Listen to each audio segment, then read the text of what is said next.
अस्सलाम वालेकुम and welcome to hub of competitive exams viewers. आज की इस वीडियो में हम ये देखेंगे कि करंट गवर्नमेंट ऑफ पाकिस्तान को कौन कौन से चैलेंजेस है। तो हम इस चैलेंजेस को पहले डिवाइड करते हैं डोमेस्टिक चैलेंजेस में और इंटरनेशनल चैलेंजेस में।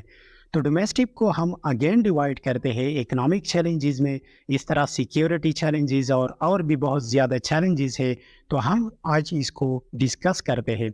तो पहले हम देखते हैं इकोनॉमिक चैलेंजेस को। तो इकोनॉमिक चैलेंजेस को हम ब्रॉडली डिवाइड करते हैं आईएमएफ के कर्ज के हवाले से और दूसरे आईपी गैस पाइपलाइन के हवाले से। तो आईएमएफ का कर्ज जो है वो 125 बिलियन डॉलर्स है और करंट फिस्कल ईयर्स 2024 में पाकिस्तान ने 5 बिलियन डॉलर्स आईएमएफ को पे करने हैं। तो आईएमएफ को 5 बिलियन डॉलर इसी फिस्कल ईयर में पे करने हैं। तो फिस्कल ईयर को हम इस तरह जानते हैं कि फिस्कल ईयर जो होता है वो 2023 की जुलाई से स्टार्ट होता है और 2024 की जून पर ख़त्म होता है। और इस तरह 25 का जो फिस्कल ईयर होगा वो 2024 की जुलाई से शुरू होगा और 2025 की जून पर ख़त्म होगा। तो फिस्कल ईयर जो है अभी मतलब जून 2024 तक पाकिस्तान 5 बिलियन डॉलर आईएमएफ को पे करेगा और अगर पे नहीं किया तो डिफ़ॉल्ट होने का खदशा होता है इसमें। इसके बाद हम देखते हैं IP gas pipeline, Iran Pakistan gas pipeline को। तो ये भी बहुत ज़्यादा इकनॉमिक इशू है पाकिस्तान के लिए। तो इकनॉमिक इशू इस तरह है कि ईरान पाकिस्तान ने 2013 में ये आईपी गैस पाइपलाइन शुरू किया था, लेकिन 2013 से लेकर 2024 तक पाकिस्तान ने इस पर कोई काम शुरू नहीं किया। मतलब ये है कि ईरान ने अपने हिस्से का जो पाइप था वो बिछा लिया है, लेकिन पाकिस्तान ने अपने हिस्से का जो पाइप रह गया है उस पर काम शुरू नहीं किया है। तो ईरान ने अभी वारंट किया है कि पाकिस्तान ने अगर मार्च 2024 तक इस पर काम शुरू नहीं किया तो हम इस पर 18 बिलियन डॉलर का जुर्माना अदा करेंगे। तो इस तरह ईरान ने अभी एक्सटेंड किया है 180 डेज़ और भी कि सितंबर तक अगर पाकिस्तान ने इस पर काम शुरू नहीं किया तो हम उसको इंटरनेशनल कोर्ट में लेके जाएंगे और 18 बिलियन डॉलर का जुर्माना पाकिस्तान पर लगाएंगे। तो ये भी बहुत ज़्यादा इकनॉमिक चैलेंज है करंट गवर्नमेंट के लिए। एक तरफ तो आईएमएफ का कर्ज अदा करना है, दूसरी तरफ आईपी गैस पाइपलाइन पर अगर उस पर काम शुरू नहीं किया तो 18 बिलियन डॉलर अदा करेंगे और अगर काम शुरू भी किया तो 160 मिलियन डॉलर इस पर लगाएंगे। यानी यानी पाकिस्तान की तरफ जो पाइपलाइन है ईरान की बॉर्डर से उस पर अबाउट 160 मिलियन डॉलर्स का खर्चा आता है। तो ये भी बहुत ज़्यादा खर्चा है। तो अगर इस पर काम शुरू किया तो भी इस पर खर्चा आएगा और अगर काम नहीं शुरू किया तो इस तरह ईरान की तरफ से उस पर 18 बिलियन डॉलर का जुर्माना लग जाएगा। इसके बाद व्यूअर्स डोमेस्टिक चैलेंजेस में हम देखते हैं सिक्योरिटी चैलेंज। तो सिक्योरिटी चैलेंजेस को हम फिर ब्रॉडली डिवाइड करते हैं टेररिज्म में, सेक्टेरियनिज्म में और बलूचिस्तानी इशू में। तो सबसे पहले है टेररिज्म।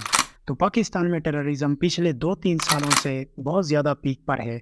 तो इस तरह देखते हैं कि नेशनल एक्शन प्लान में करंट गवर्नमेंट किस तरह इसको डील करते हैं। दूसरी तरफ है बलूचिस्तान इशू कि किस तरह फेडरल गवर्नमेंट जो है वो बलूचिस्तान की जो नाराज़गियाँ है उसको दूर करेंगे। और 33 जो आता है वो है सेक्टेरियनिज़म।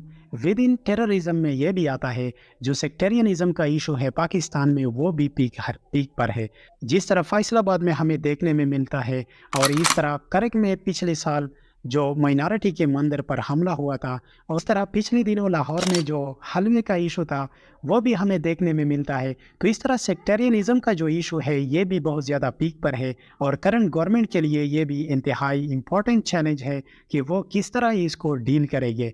इसका थर्ड जो डोमेस्टिक चैलेंज है वो है करप्शन का। तो करप्शन के वैसे भी आवाम में ये परसेप्शन है पीपल्स पार्टी और पीएमएलएन के हवाले से कि वो बहुत ज़्यादा करप्शन करते हैं।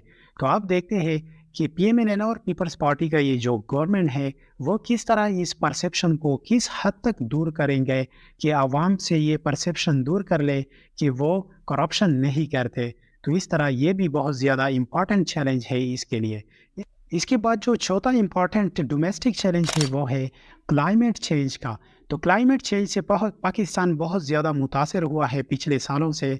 जिस तरह जो फ्लड्स आते हैं, जो तूफान आते हैं, तो किस तरह लिमिटेड रिसोर्सेज में ये करंट गवर्नमेंट इसको मैनेज करेगा ये भी एक इम्पॉर्टेंट चैलेंज है फॉर करंट गवर्नमेंट कि वो किस तरह इसको डील करेगा। इसके बाद आते हैं फॉरेन चैलेंजेस की तरफ कि पाकिस्तान को फॉरेन से कौन-कौन से चैलेंजेस हैं। तो फॉरेन चैलेंजेस में सबसे पहले ईरान की तरफ से चैलेंज है, जो कि हमने बयान किया कि $18 बिलियन अदा करेंगे जुर्माना अगर सितंबर तक इस आईपी गैस पाइपलाइन पर काम शुरू नहीं किया। के बाद दूसरा जो इम्पोर्टेंट चैलेंज है एक्सटर्नल वो है रिलेशन विद इंडिया। तो इंडिया में अप्रैल में इलेक्शंस होने वाले हैं। तो हिस्ट्री से हमें ये मालूम हुआ है कि बीजेपी का जो गवर्नमेंट है वो इलेक्शन के दिनों में पाकिस्तान को बहुत ज़्यादा धमकियाँ देते हैं और इस तरह रिलेशन में बहुत ज़्यादा गड़बड़ आ जाते हैं। तो इस तरह तो पीएमएलएन का जो गवर्नमेंट है उसका गुड रिलेशंस थे इंडिया के साथ, और करंटली भी ये एक इम्पॉर्टेंट चैलेंज है पीएमएलएन के लिए और इस तरह करंट गवर्नमेंट के लिए कि वो किस तरह इंडिया के साथ ताल्लुकात को रखेंगे और किस तरह इसको डील करेंगे। इसके बाद जो इम्पॉर्टेंट चैलेंज है वो यूएस के साथ बिल्ड करना अपने रिलेशंस को, क्योंकि इससे पहले यूएस पाकिस्तानी इस गवर्नमेंट को रिकॉग्नाइज करेगा कि जी हाँ ये अवामी मैंडेट पर आए हैं, और इसके बाद पाकिस्तान के लिए यूएस के साथ रिलेशंस अच्छी तरह बिल्ड करना इसलिए भी ज़रूरी है कि यूएस का आईएमएफ पर बहुत ज़्यादा हेजेमनी है और पाकिस्तान ने आईएमएफ को अभी जून तक $5 बिलियन भी अदा करने हैं और इसके बाद बहुत ज़्यादा किस्तें भी लेने हैं। तो इस तरह पाकिस्तान को यूएस के साथ इंतहाई खुशगवार ताल्लुकात ज़्यादा ज़रूरत है, और इसके साथ साथ जो एक्सटर्नल चैलेंजेस है इसमें गल्फ़ कंट्रीज़ के साथ भी अच्छे ताल्लुकात रखने हैं। तो व्यूअर्स ये थे करंट गवर्नमेंट के लिए जो इंटरनल और एक्सटर्नल चैलेंज। मिलते हैं नेक्स्ट सेशन में, तब तक के लिए इजाज़त दीजिए। वस्सलाम।